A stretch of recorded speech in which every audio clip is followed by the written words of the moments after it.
We are never stuck for a great road trip here on the show because more often than not, the journey is every bit as enjoyable as that final destination. I am so often amazed by friends who say, oh my gosh, there is miles of nothing between A and B. No. If you plan your journey, if you leave early, you never know what you might have time to experience or see, from Mother Nature to man-made. Yes, we weren't expecting that either when we took Quentin for a road trip out to Wave Rock. But when it appeared at the side of a farm we were driving past, we had time up our sleeves, so we jumped out and investigated the fence of boots, even talked with the farmer.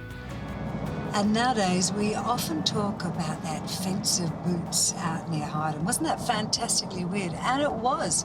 And we would have missed it if we hadn't had that little bit extra time built into our trip. And we tell other people, and they'll go and see it now as well.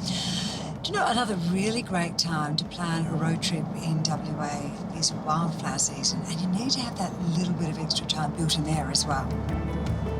Being flexible is key because you never know what you're going to find a little bit off the beaten track.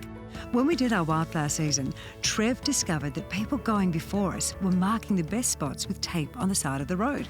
And that helped us to find these amazing wildflowers, the wreath flowers. Another reason to give yourself extra time is roadworks, and during winter months they're really common. So remember to slow down and be observant of those road workers. Currently, both the state government and the federal government are investing at record levels in road safety and improving regional roads, and it's providing a lot of local jobs. So simply slow down, give the workers a bit of an acknowledgement and enjoy your road trip.